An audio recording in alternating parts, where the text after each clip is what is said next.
ആചാരത്തനിമ കൈവിടാതെ ഇന്നും തലയന്നേരി ശ്രീ പൂമാലക്കാവും തായ്നേരി ശ്രീ കുറിഞ്ഞി അറയും. തലയന്നേരി ശ്രീ പൂമാലക്കാവിൽ നിന്നും തിരുവായുധങ്ങൾ എഴുന്നള്ളിച്ചു വരുന്നതോടെയാണ് തായ്നേരി ശ്രീ കുറിഞ്ഞി അറയിൽ കളിയാട്ടാരംഭം.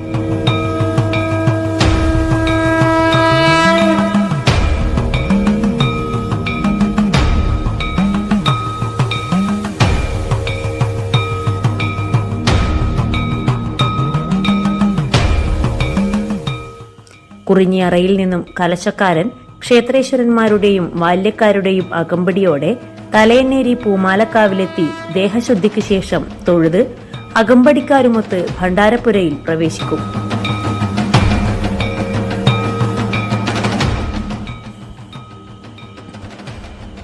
ഭണ്ഡാരപ്പുരയുടെ കൊട്ടിലയിൽ സൂക്ഷിച്ച തിരുവായുധങ്ങൾ പൂമാലക്കാവിലെ അന്തിതിരിയൻ കലശക്കാരന് കൈമാറും.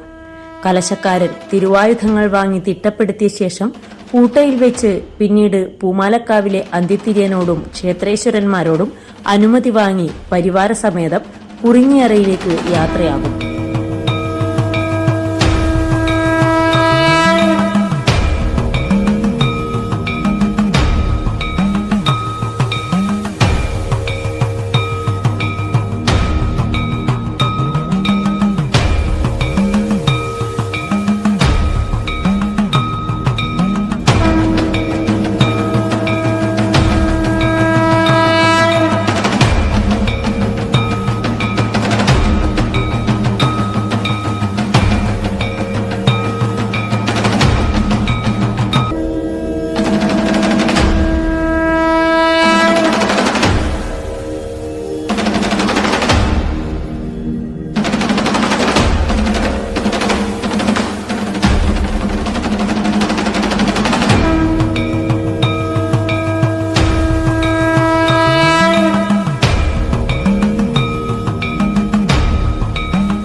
കാൽനടയായി തലയിൽ ചുമന്ന് കുറിഞ്ഞിയറയിലെത്തിക്കുന്ന തിരുവായുധം ക്ഷേത്രേശ്വരന്മാർ ഏറ്റുവാങ്ങി പള്ളിയറയിൽ സൂക്ഷിക്കും.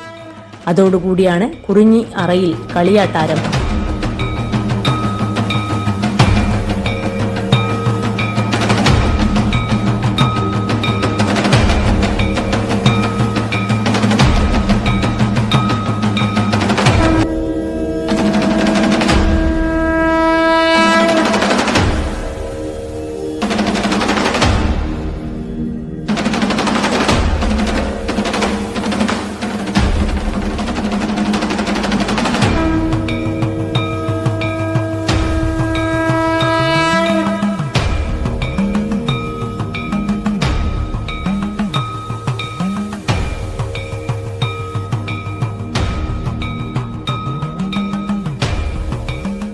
കളിയാട്ടം സമാപിക്കുന്നതോടെ തിരുവായുധങ്ങൾ തിരികെ തലയന്നേരി ശ്രീ പൂമാല ഭഗവതിക്കാവിൽ എത്തിക്കുക എന്നതാണ് കാലങ്ങളായി നടന്നുവരുന്ന രീതി.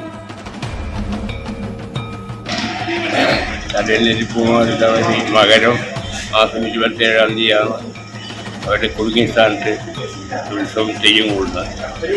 ആ ദേവന്മാരെല്ലാം ഇവിടെ തലയന്നേരിക്കാവിൽ ഇരുന്ന് കൊണ്ടുപോകുന്നതാണ് ഇതായിരിക്കും. ഇവിടുത്തെ ആയുധം, അതിൻ്റെ എല്ലാ അണികളിലും എല്ലാ സാധനവും ഇന്നത്തെ ദിവസം വീടിന് കൊണ്ട് അവിടെ കൊണ്ടുപോയി വേണം കാര്യങ്ങളും വെക്കാൻ. അത് കെട്ടിയാണ് അവർ വെളിച്ചപ്പാടന്മാറുകളിലും. അതേമാതിരി തെയ്യം കഴിയുന്ന ദിവസം കഴിഞ്ഞ രാത്രി 4 മണിയായാലും ആ കാലം മുഴുവൻ എണ്ണി തിട്ടപ്പെടുത്തി ഇവിടെ കൊണ്ട് വെക്കണം. അതാണ് അതിൻ്റെ ഐതിഹ്യം. അത് തെയ്യം മുഴുവൻ വീട്ടിൽ പോകുന്ന നാട്ടിലേക്ക് പൂമാലയിക ബാക്കി എല്ലാം നീട്ടി ഇന്നത്തെ ദിവസം അങ്ങോട്ട് അതേമാതിരി ഇങ്ങോട്ട് തിരിച്ചു വിട്ടു. മീഡിയ പയ്യന്നൂർ.